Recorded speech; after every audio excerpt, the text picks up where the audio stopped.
नमस्ते दोस्तों, तो आज आपको एक बड़ी ही अचंभित एवं भयानक रहस्यमय कहानी सुनाऊंगी जिसमें आपको कुछ नई रहस्यमय बातें की जानकारी होगी। तो आइए जानते हैं कुछ खतरनाक रहस्यमय कहानियां। तो कृपा करके वीडियो पूरी देखें ताकि आपको भी धर्म के प्रति ज्ञान हो, तथा आप इस चैनल पर नए हैं तो कृपा करके अभी चैनल को सब्सक्राइब कर ले। यह मेरा दूसरा नया चैनल है तथा और भी रहस्यमय कहानी सबसे पहले आप तक पहुँचे। धन्यवाद। तो सुनिए। हिमालय की गोद में स्थित था एक रहस्यमय गांव नागतीर्थ। यहाँ सदियों से मान्यता थी कि एक गुप्त गुफा में शिव स्वरूप एक दिव्य सर्प तपस्यारत है, जिसे शिव सर्प कहा जाता है। वह न तो पूर्ण सर्प था, न ही मानव। वह शिव की चेतना का एक अंश था, एक जीवित रहस्य। एक रात गांव के मंदिर में स्थित पुरातन घंटा बिना किसी के स्पर्श के अपने आप बजने लगा। पुजारी त्रिलोचन बाबा, जो वर्षों से मौन व्रत में थे, अचानक बोल उठे, शिव सर्प जाग चुका है। जो भी उसकी गुफा में गया या तो मुक्त हुआ। ... यह भस्म। लोग कांप उठे। उन्होंने वर्षों पहले की उस कथा को फिर से याद किया जिसमें कहा गया था कि शिव सर्प की दृष्टि अमृत और काल दोनों है। 3 दिन बाद गांव में एक अजीब साधु आया। उसकी आंखें सफेद थीं और माथे पर त्रिशूल का उभरा हुआ निशान था। उसने कहा, जिस दिन 3 काले कौवे एक साथ मंदिर की छत पर बैठेंगे, उस रात गुफा का द्वार खुल जाएगा और जिसे शिव सर्प बुलाएगा वही अंदर जा सकेगा। लोगों ने साधु की बातों को पागलपन कहा, पर त्रिलोचन बाबा चुपचाप मंदिर के द्वार पर ध्यानमग्न बैठ गए। पूर्णिमा की रात आई और चमत्कार हुआ। 3 काले कौवे मंदिर की छत पर आ बैठे। मंदिर के भीतर की शिव मूर्ति से जल टपकने लगा और भूमि हिलने लगी। दूर पहाड़ियों में एक पत्थर खिसका और एक छुपा द्वार प्रकट हुआ, शिव सर्प की गुफा का द्वार। त्रिलोचन बाबा ने केवल एक नाम लिया, वीरभद्र। वीरभद्र गांव का एक अनाथ युवक था जो बचपन से ही शिव की आराधना में लीन रहता था। उसके माथे पर जन्म से एक नाग का चिन्ह था जो हर महाशिवरात्रि पर जलता हुआ प्रतीत होता। वीरभद्र ने हिम्मत जुटाई और गुफा में प्रविष्ट हुआ। गुफा में प्रवेश करते ही समय जैसे थम गया। भीतर केवल सर्पों की फुफकार थी और एक प्रकाश पुंज जिसमें बैठा था शिव सर्प। वह बोला नहीं, पर वीरभद्र के मन में विचार आने लगे। जो शिव को केवल भक्ति से जानता है वह बाहर रहेगा। जो शिव को मौन से पहचानता है वही भीतर समा जाएगा। शिव सर्प ने वीरभद्र को अपनी दृष्टि से देखा। कुछ क्षणों में सारा गुफा आलोकित हो गई। अग्नि और अमृत दोनों प्रकट हुए। वीरभद्र को एक विकल्प मिला, एक अमरता पर उसके साथ अनंत पीड़ा और सर्प रूप में जीवन। 2 मुक्ति पथ पर उसके साथ संपूर्ण आत्मा विलय, स्वयं का पूर्ण लोप। वीरभद्र मुस्कुराया। उसने कहा, मैं शिव को नहीं चाहता, मैं शिव में लीन होना चाहता हूँ। अगले ही क्षण शिव सर्प उठ खड़ा हुआ। उसने अपना शरीर त्याग दिया और प्रकाश बनकर वीरभद्र में समा गया। गुफा बंद हो गई। गांव के लोग सोचते हैं कि वीरभद्र कभी लौटा नहीं, पर कभी कभी मंदिर के पीछे एक युवा पुजारी दिखता है जिसकी आंखें सर्प जैसी चमकती हैं और जो मौन में ही हर प्रश्न का उत्तर दे देता है। शिव सर्प अब सो गया है, पर जब सत्य, भक्ति और साहस किसी एक देह में जन्म लेंगे वह फिर जागेगा। क्योंकि शिव के रहस्य कभी पूरी तरह शांत नहीं होते। गुफा बंद हो चुकी थी। 3 दिन बीत गए, पर वीरभद्र न लौटा। गांव में डर, आस्था और रहस्य की एक अदृश्य चादर फैल चुकी थी। लोग शिव की प्रतिमा को देखते, पर लगता जैसे वह कुछ कहना चाहती हो। तीसरी रात त्रिलोचन बाबा ने अपने कक्ष में सभी को बुलाया। ये पहली बार था जब उन्होंने इतने वर्षों बाद गांववासियों से संवाद किया। उनकी आंखों में जल था, स्वर धीमा और कंपन भरा। वीरभद्र अब नहीं रहा, वह अब आत्मसर्प बन गया है, शिव का एक जीवित तत्व जो अब केवल संकट में प्रकट होगा, पर उसका प्रकट होना अगले काल सर्प के उदय से जुड़ा होगा। गांव वालों ने पूछा, कालसर्प क्या है बाबा? उद्धरण चिन्ह। त्रिलोचन बाबा बोले, जहाँ शिव का तत्व संरक्षण करता है, वहीं एक विकृत चेतना उसे नष्ट करने को जन्म लेती है। कालसर्प वह चेतना है जो अधर्म, मोह और अहंकार से पनपता है। और बाबा ने चेतावनी दी, अगले 14 वर्षों में यदि कोई पुनः गुफा के द्वार को खोलने का प्रयास करेगा तो वह केवल कालसर्प को जागृत करेगा। 14 वर्ष बीत गए। नागतीर्थ अब एक शांत गांव था। वीरभद्र को किंवदंती बन चुके थे। त्रिलोचन बाबा अब समाधि ले चुके थे। पर उसी वर्ष एक नया चेहरा गांव में आया, एक तीव्र बुद्धि और अद्भुत तप का युवक जिसका नाम था अमान। उसकी आंखों में अद्भुत आकर्षण था, पर साथ ही एक अदृश्य ठंडक भी। उसने गांव में आकर सीधे मंदिर की सीढ़ियां चढ़ी और शिवलिंग पर एक विशेष भस्म मंत्र चढ़ाया। उसने कहा, मैं वीरभद्र का उत्तराधिकारी नहीं, मैं उसका प्रतिद्वंद्वी हूँ। मैं शिव से नहीं डरता, मैं शिव को चुनौती देता हूँ। गांव के बड़े बुजुर्ग सन्न रह गए। ऐसा पहली बार हुआ था कि किसी ने शिव सर्प के नाम पर अपशब्द कहे। उस रात मंदिर की घंटी फिर बजी, पर इस बार स्वर डरावना था। अमान ने गांव के बाहर रहकर एक गुप्त अनुष्ठान शुरू कर दिया। उसकी साधना ना तो वैदिक थी, ना तांत्रिक। वो कुछ ऐसा कर रहा था जिसे विपरीत दीक्षा कहा जाता था। एक विधि जो शिव के मौन में भी हलचल पैदा कर देती है। और फिर अमावस्या की रात मंदिर की मूर्ति से एक सर्प निकला। वह काला था, उसकी आंखें लहू जैसी चमकती थीं और उसकी फुफकार से पत्थर तक दरकने लगे। गांव का आकाश गरज उठा। एक असुर स्वर गूंजा, मैं कालसर्प हूँ, मैं शिव के मौन का प्रतिशोध हूँ, मैं अब मुक्त हूँ। उसी क्षण मंदिर के ठीक पीछे से भूमि फटी, एक प्रकाश पुंज उभरा और उसमें से निकला वीरभद्र। पर वह अब मनुष्य नहीं था, उसका शरीर सर्प और पुरुष का मिश्रण था। आंखें जल की तरह शांति से भरी, पर भीतर आग थी। उसने कहा, जहाँ शिव है वहाँ कोई काल नहीं टिक सकता। मैं आत्मसर्प हूँ, शिव की इच्छा का जीवित रूप। दोनों के बीच धरती के गर्भ में एक अदृश्य युद्ध शुरू हुआ। गुफा की भूमि फटी हुई थी। कालसर्प ने अपनी पूंछ से पहाड़ के शिखर को गिरा दिया। वायु में केवल फुफकार थी और अग्नि के साथ तपता हुआ अंधकार। पर उस अंधकार में एक मूक प्रतिध्वनि गूंज रही थी, ओम नमः शिवाय, ओम नमः शिवाय। ये स्वर किसी का नहीं था, ये स्वयं गुफा की आत्मा का था। शिव सर्प की चेतना, जो अब वीरभद्र में आत्मसर्प बन चुकी थी, उसी का जागरण था। वीरभद्र, जो अब आधा सर्प और आधा मानव था, ध्यान में बैठ गया। उसने कालसर्प पर कोई अस्त्र नहीं चलाया। उसने मौन का आह्वान किया, मैं तुझसे युद्ध नहीं करूंगा कालसर्प, मैं तुझे अपने भीतर समाहित करूंगा, क्योंकि जो शिव में आता है वह अंततः मौन बनता है। पर कालसर्प हंसा, तू मुझे समाहित करेगा, मैं अमान की ज्वाला हूँ, मैं शिव के मौन को चीर कर निकला हूँ। और उसने अमान को पुकारा। अमान, जो अब काले वस्त्रों में त्रिशूल की उल्टी आकृति धारण किए सामने आया। गांव के लोग मंदिर की सीढ़ियों से दूर देखते रहे। अमान के माथे से रक्त बहने लगा और उसकी पीठ से 2 नागाकार छायाएं निकली। त्रिलोचन बाबा की पुरानी डायरी से पता चला, अमान कोई साधारण मानव नहीं, वह ब्रह्म शक्ति का अवतार है। वह जो सत्य का विकृत रूप बनाकर संसार में फैलाता है। अमान ने कहा, वीरभद्र, तू शिव का सेवक है, पर मैं शिव के मौन का अपमान हूँ। मैं वह स्वर हूँ जिसे शिव ने कभी बोला नहीं और उसी से मैं जन्मा हूँ। कालसर्प अमान के चारों ओर लिपट गया और एक विकराल रूप प्रकट हुआ। ब्रह्मसर्प, अंधकार, ज्ञान और अभिमान का घातक मिलन। गुफा की दीवारों पर अद्भुत आकृतियां प्रकट हुई। ये चित्र गुप्त थे, केवल शिव के चुनिंदा सेवक ही उन्हें देख सकते थे। वीरभद्र ने आंखें बंद की।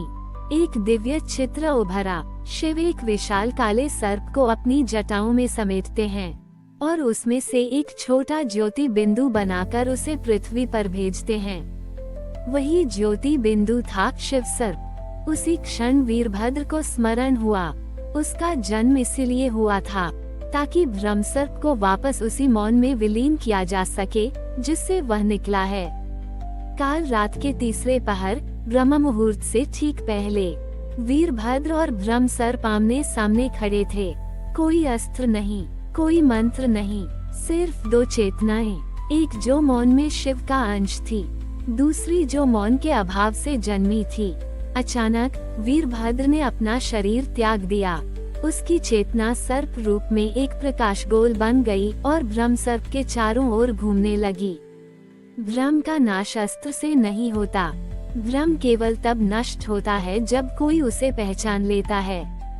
जैसे ही वीरभद्र ने ब्रह्मसर्प की आंखों में देखा, ब्रह्मसर्प की देह दरकने लगी। वह चिल्लाया, मुझे मत देख, मुझे मत पहचान। पर अब देर हो चुकी थी। ब्रह्मसर्प पिघल गया। अमान जोर से चीखा और भूमि पर गिर पड़ा। उसके नेत्रों से कालापन निकलकर मिट्टी में समा गया।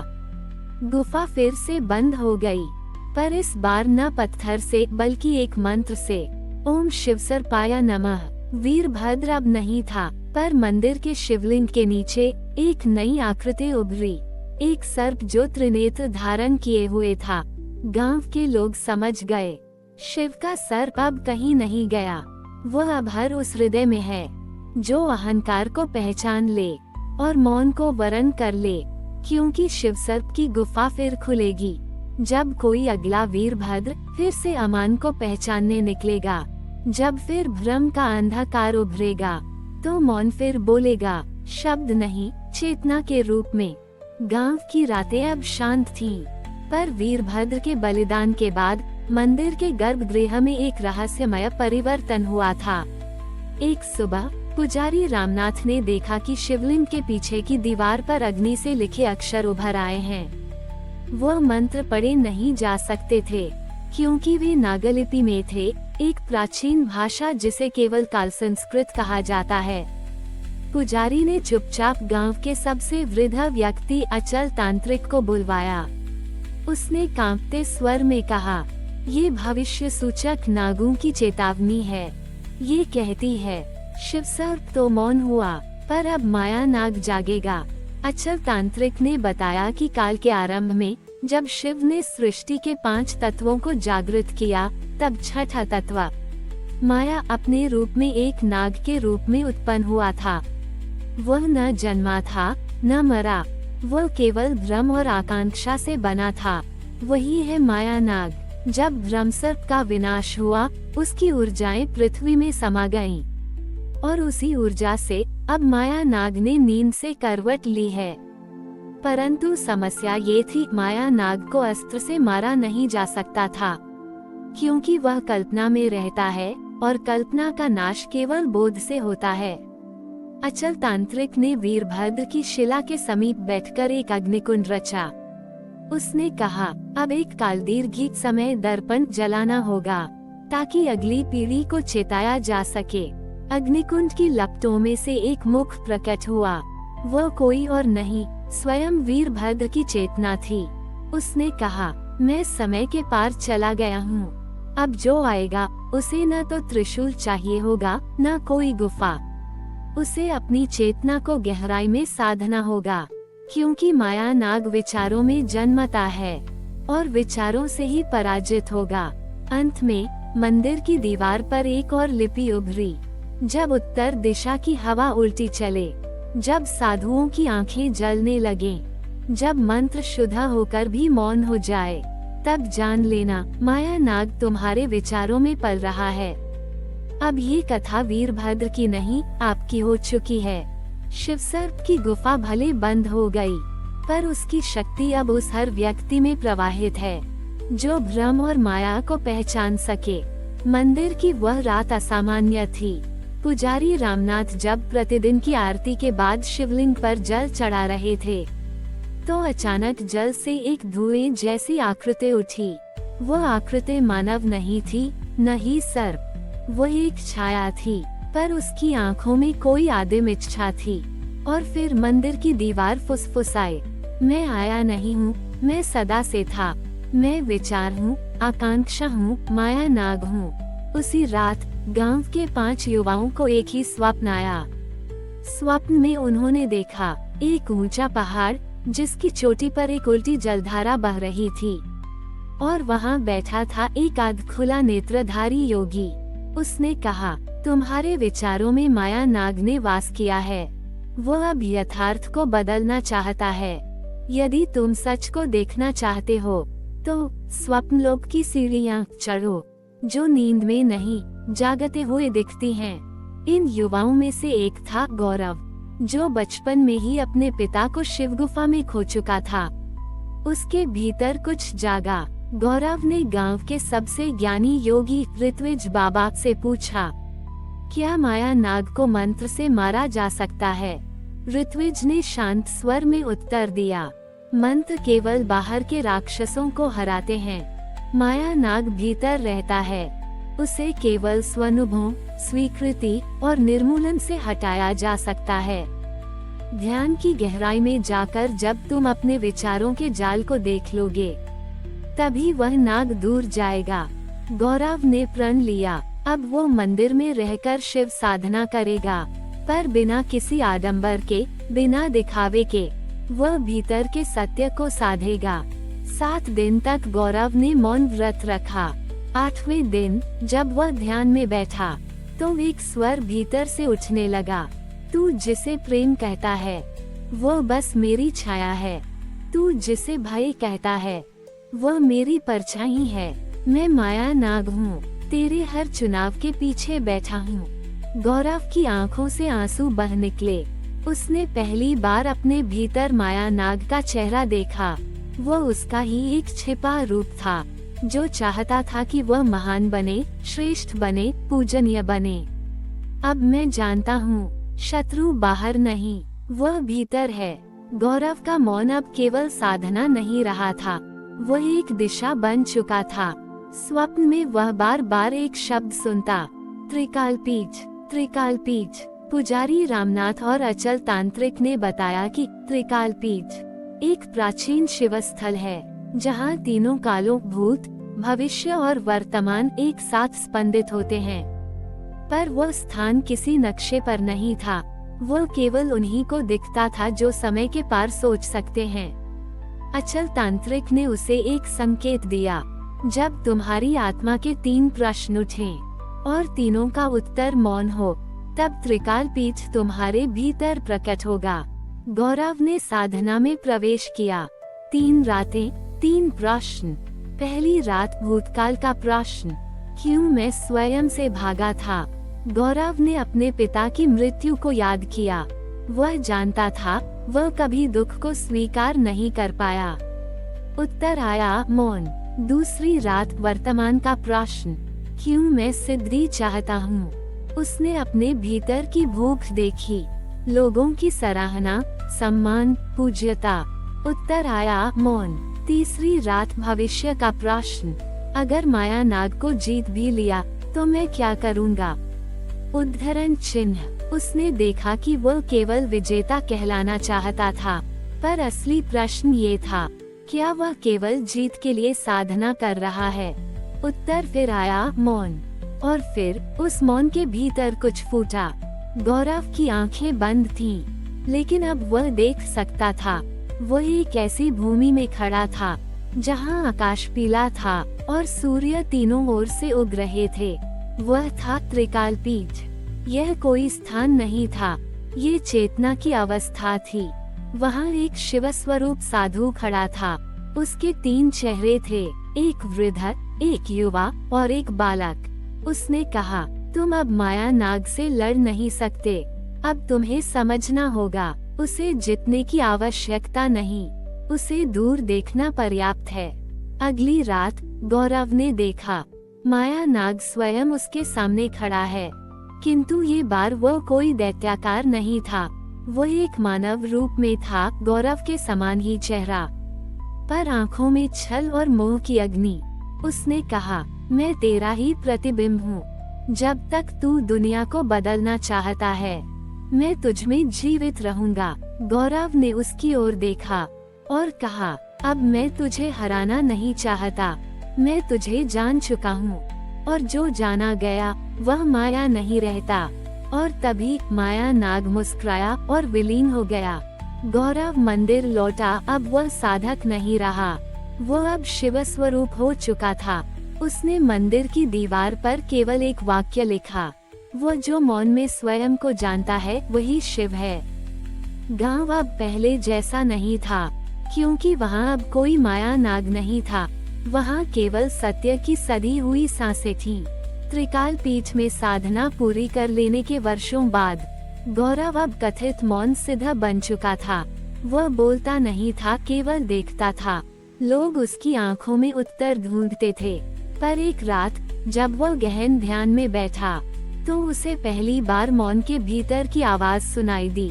वह आवाज कह रही थी, त्रिकाल पीठ तुमसे छूटा नहीं, वह तुम्हारे पीछे शून्य को जगा गया है और अब शून्य जागना चाहता है। तैयार हो जाओ, शून्यनाथ तुम्हारा नाम ले रहा है। गौरव का मौन हिल गया। शिव से आगे कोई पुकार है, यह उसने कभी न सोचा था।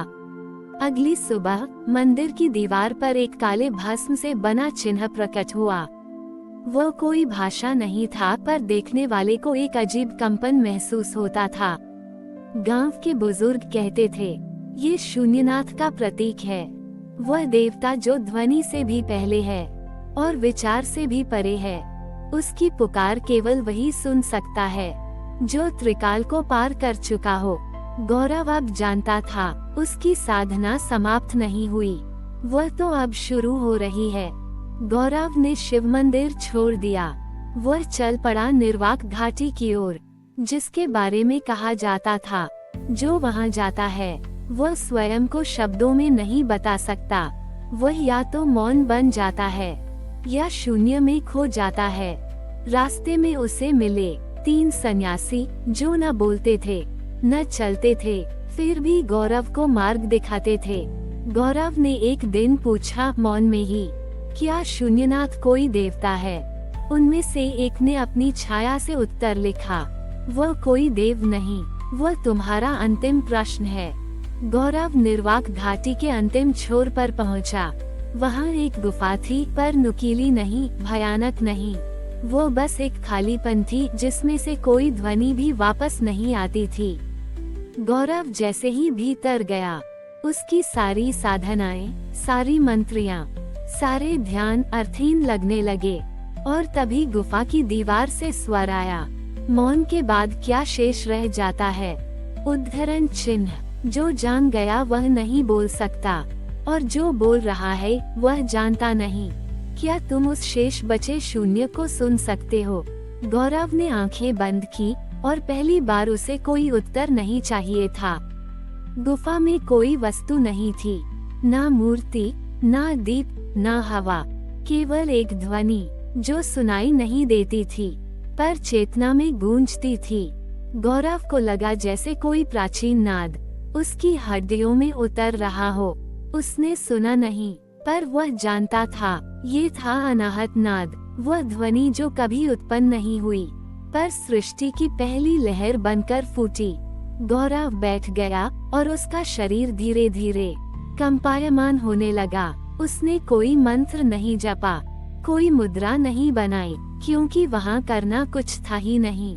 और तभी एक अनुभूति आई कि वह स्वयं अनाहत नाद का अंश है। उसे एक दिव्य दृष्टि हुई, एक ब्रह्मांड पूर्ण अंधकार में और एक स्पंदन जिसने समय, दिशा और पदार्थ को जन्म दिया। वह जान गया, ध्वनि कोई बाद की घटना नहीं थी, बल्कि ध्वनि ही सृष्टि का मूल थी। गुफा की दीवार पर अब कुछ उभरने लगा, कोई प्रतीक नहीं, कोई भाषा नहीं, बल्कि एक ध्वनि का छाया रूप, जैसे ओम किसी मौन में बदलता हो। एक स्वर उठा, वह जो अनाहत नाद को पहचान ले, उसे फिर किसी मंत्र की आवश्यकता नहीं होती, वह स्वयं मंत्र हो जाता है। गौरव की सांसें थम गईं। अब वह साधक नहीं, अब वह स्वर था। गौरव शून्यनाथ से मिलेगा, पर वह कोई देवता नहीं होगा, बल्कि एक आत्मिक प्रतिबिंब, एक मौन जो देखता है पर कुछ नहीं कहता। और वहाँ गौरव को मिलेगा एक ऐसा विकल्प जहाँ उसे स्वयं मिट जाना होगा। गौरव अब स्वयं को साधक नहीं मानता था। वह देख रहा था, पर देखने वाला कौन था? उसे अपने भीतर एक नया प्राणी जागता हुआ महसूस हुआ। ना देह, ना विचार, ना अहम, बल्कि एक निर्विक नामहीन उपस्थिति। गुफा अब और गहरी हो चुकी थी, या शायद वह भीतर जा नहीं रहा था, बल्कि अपने बाहर से मिटता चला जा रहा था। अचानक वह मौन केंद्र की तरह सघन हो गया, और उसी केंद्र से एक आकृति उभरी। वह कोई देवता नहीं था, ना शिव, ना विष्णु, ना ब्रह्मा। उसकी आंखें थी, पर उनमें रूप नहीं था। वह देखता था, लेकिन सामने कोई नहीं था। वह था शून्यनाथ, जिसका न कोई आरंभ था, न कोई वाणी। गौरव ने अपनी चेतना को झुकाया। वो कुछ कहना चाहता था, पर शून्यनाथ ने मौन में उत्तर भेजा। जो बोलना चाहता है वह अभी जीवित है, और जो मौन में लीन है वही शून्य का पात्र है। क्या तुम तैयार हो न मिटने के लिए? उद्धरण चिन्ह। गौरव के समक्ष दो मार्ग प्रकट हुए। एक, शब्द का पथ जहां वह लौट सकता था, गुरु बन सकता था और ज्ञान बांट सकता था। 2, शून्य का पथ जहां वह किसी स्मृति में भी नहीं रहेगा, बल्कि उस मौन चेतना का अंश बन जाएगा, जिसे कोई जान नहीं सकता, केवल अनुभव कर सकता है। गौरव ने आंखें बंद की, और जब उसने मौन स्वीकारा, तो एक अंतिम वाक्य उसके भीतर उठा। तुम अब दृष्टा नहीं रहे, तुम अब वही हो जिसे देखना संभव नहीं। गौरव का शरीर अब भी बैठा था, पर भीतर कोई गौरव नहीं था, केवल एक मौन तरंग जो सृष्टि के हर कण में फैल रही थी।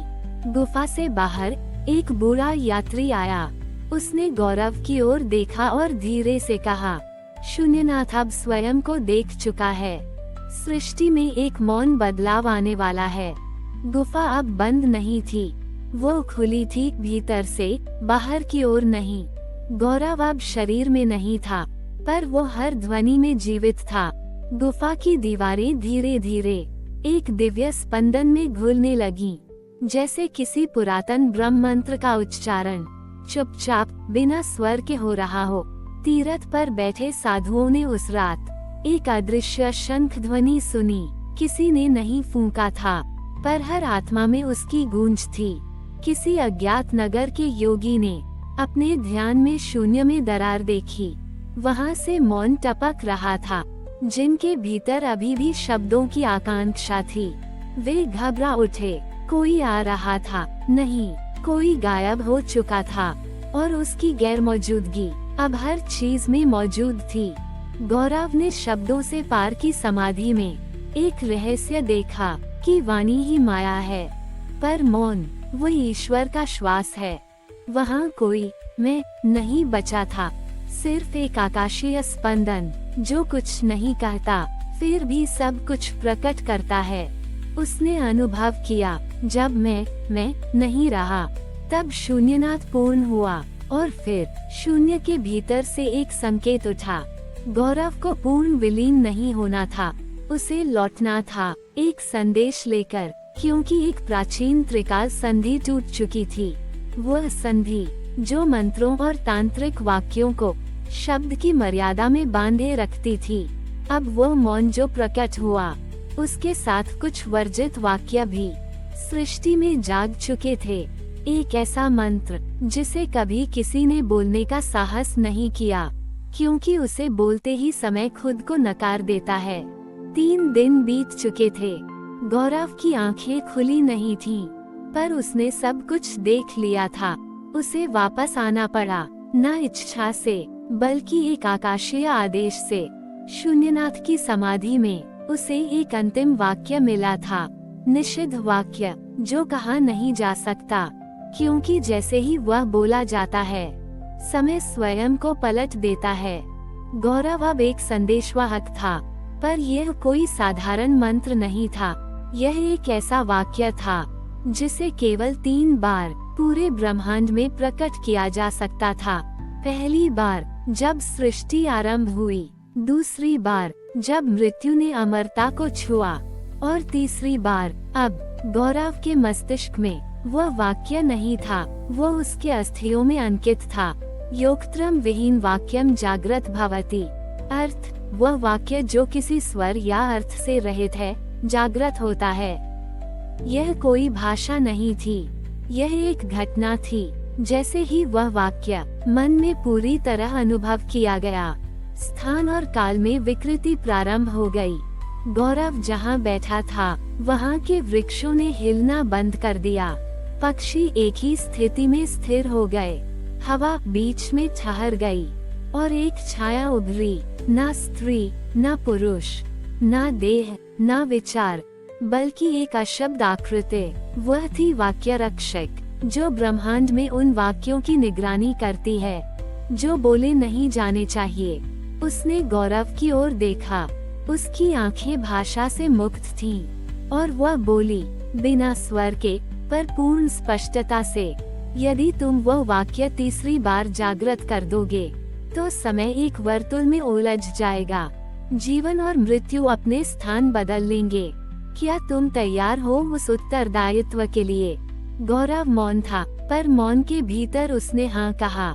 जहाँ निषिद्ध वाक्य का बीज गिरा था और एक अदृश्य वृक्ष उगाया था, जिसकी छाया में खड़े होकर कोई भी जीव समय से बाहर जा सकता था।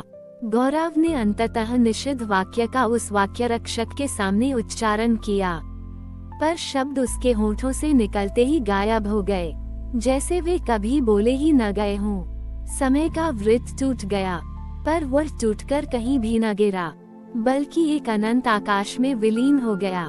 सृष्टि के चक्र में एक नई लय आई, एक ऐसी लय जो न तो जन्म थी न मृत्यु, बल्कि शाश्वत मौन की सिम्फनी। गौरव अब उस मौन का वाहक था, जो सब कुछ समेटे हुए था। उसकी आत्मा बनी थी शून्यनाथ की आरती। अब कोई पुनः उस निषिद्ध वाक्य को नहीं बोलेगा, वह रह गया है मौन में सुरक्षित, जहाँ न शब्द उसका स्वागत करते हैं, न समय उसकी सीमा। गौरव ने देखा कि हर एक जीव में मौन की वह ऊर्जा धीरे धीरे फैल रही है, संसार के अंत में नहीं, बल्कि हर नए आरंभ में। और इस तरह एक रहस्यमय युग का अंत हुआ और एक अनंत शून्य का युग आरंभ। हमारी और भी आध्यात्मिक एवं अनोखी कहानियाँ देखने के लिए हमारे चैनल पर जाएं तथा धार्मिक एवं पौराणिक अनोखी कहानियाँ हमारे चैनल पर है, कृपया जाके देखें तथा हमारे चैनल को सब्सक्राइब करके रखें और वीडियो लाइक जरूर करें। धन्यवाद।